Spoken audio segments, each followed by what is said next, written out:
Yan. So wala pang laman siya. Actually meron pa dito mga guys oh. Pero marami itong nailagay ko yata na buto. Yan.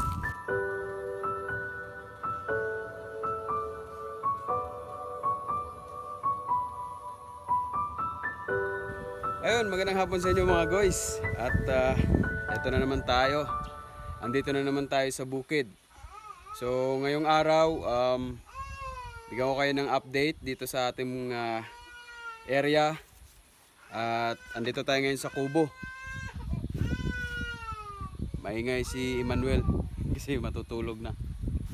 So ayan mga guys, ito yung ating mga mais dito ano.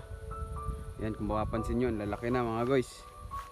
Pero wala pa, hindi pa pwedeng kunan para sa anagon. Ayan o. Yan, so wala pang laman siya.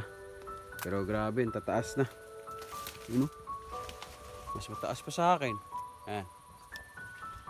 So halos isang buwan din mahigit bago tayo nakabalik dito no. Dahil nga busy tayo. Ngayon lang tayo ulit nakapag-video. So, dito lang tayo sa labas kasi pag sa loob tayo hindi tayo makikita doon. Ayan, so yung sagingan mga guys, nalinis na rin ni Junior. So bali siya na yung nagme-maintain dyan sa sagingan. So hati lang kami sa income siguro niyan kasi siya yung nagme-maintain. So mamaya pupunta tayo dyan. Titingnan natin yung update din sa ating tinanim ng mga kalabasa. So yung sitaw dito, yung tinanim ni Mrs. Unfortunately hindi talaga siya tumubo. So okay lang. Meron naman tayong upcoming nga mga gagawing seedling or mga buto dun sa bahay. So in the future, yun yung gagamitin natin. So ayan mga guys, ito rin yung kabilang side ng maisan. Ayan. So hanggang dun sa kabila. So yung palayan nakapag-harvest na dito nung nakaraang 2 weeks ago yata yon, nakapag-harvest na. So may bago na namang itatanim sila. Yan, so maganda ngayon ang panahon kasi nga nag-uulan na. So hindi na tayo mahihirapan sa tubig. Ang gagawin dyan, aararawin, tapos dyan itatanim. Yan. So yung mais galing doon hanggang dito. Ayan. So siguro next week makakuha ng ano dyan, yung tinatawag namin na anagon. Pwede nang magluto yung bunga niyan. So ngayon hindi pa pwede. Kala ko pwede na makakuha. Gusto ko sanang kumain ng anagon. So nga lang hindi pa pwede kasi wala pa siyang laman. Ayan. So mahigit isang buwan din mga guys bago tayo nakapag-update dito. At siguro ito rin yung last nating update dito sa bukid. Dahil abangan nyo na lang yung update natin, no? So ito siguro yung last nating video ngayon dito sa bukid. Medyo special to. Kahit wala namang special.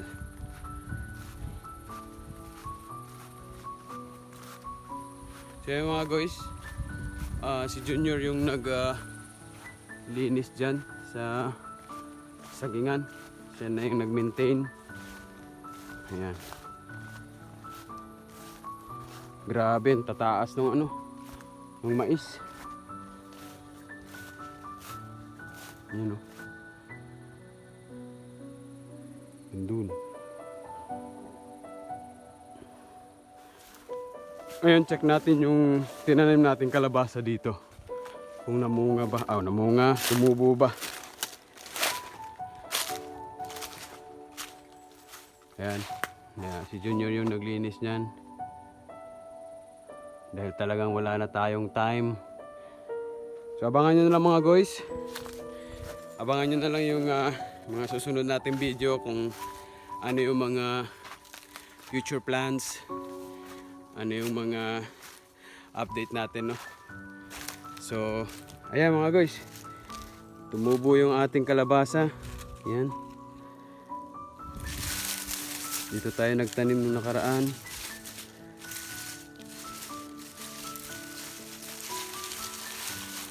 Ayan. So may 3. Ayan. So ayan natin yan. Meron pa dito. Pagkakaalam ko, 5 area yon. Isa dun.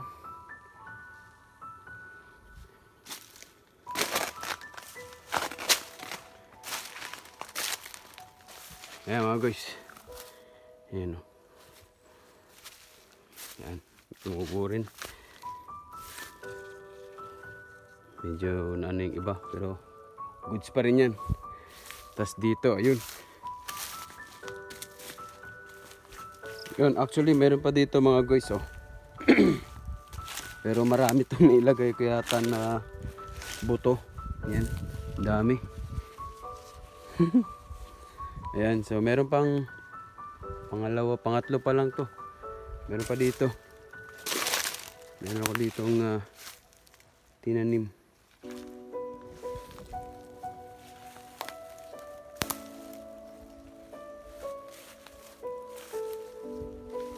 Ayan, ito. Ayan. Ayan, meron dito.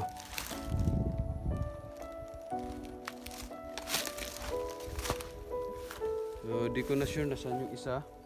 Pero dito lang din yung area. Ayan. So, at least mga guys, meron na tayong hihintaying mga kalabasa, no? Yan, so, di ko sure kung maabutan ko pa yan.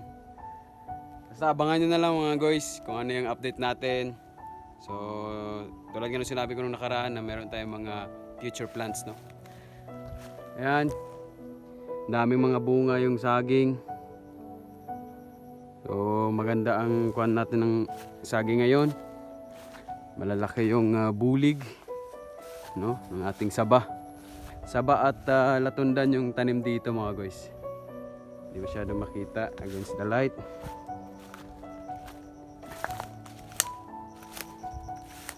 Ayan. So, ito na yung mga bagong tanim. Ito yung mga bagong tanim mga guys. So, simula na silang mamunga. At ang lalaki ng bunga nila. Yung mga bulig. So, ayan mga guys. Maraming salamat sa aking mga bayaw, no? Na sila yung nagme-maintain.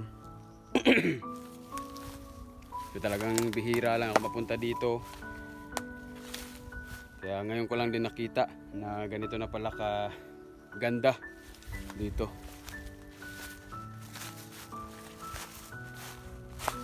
Ayan, so malapad yung maisan. Meron pa dun.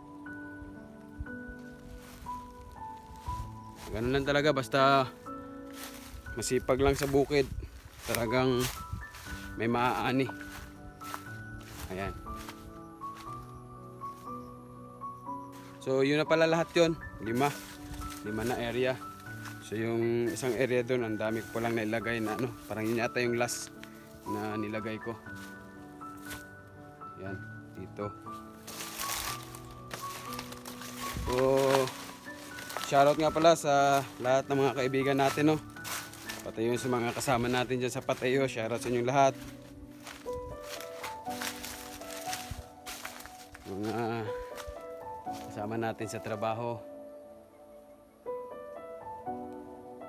So, ang daming mga product na pwedeng ma-harvest dito sa bukid.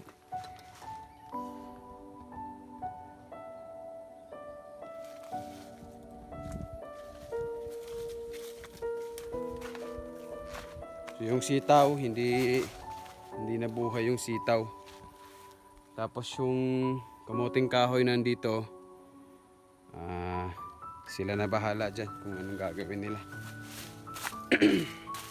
Yung kuwan nga pala natin, yung tinanim natin na mulberry. So, isa lang yung nakita ko sa 6 natin tinanim. Isa lang yung nakita ko.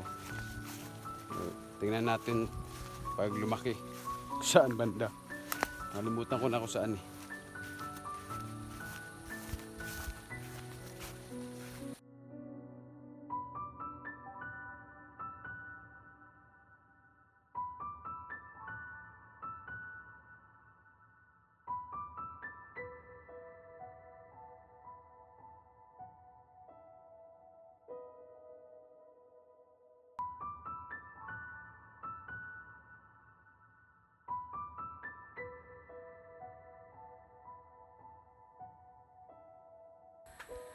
Ayun mga guys, so yun yung ating update dito sa bukid at maraming salamat sa walang sawang suporta ninyo sa ating munting channel.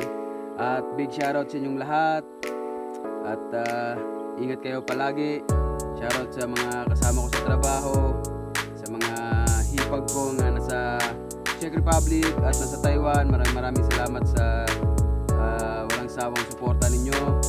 At yan si Sean Emmanuel. Ayan, so abangan nyo guys yung ating mga upcoming video, no? So ito nga pala yung ating last video dito sa bukid. So I hope na suportahan nyo pa rin ako at hindi kayo magsasawang na manood sa aking video. Ha? Isa man yung kainganin mo. Beautiful eyes, beautiful eyes. Aises! Ayun mga guys, maraming salamat at hanggang dito na lang. Hanggang sa susunod, paalam. Bye-bye. Bye-bye. Bye-bye. Bye-bye, Jun. Bye-bye. Bye-bye. Flying kiss.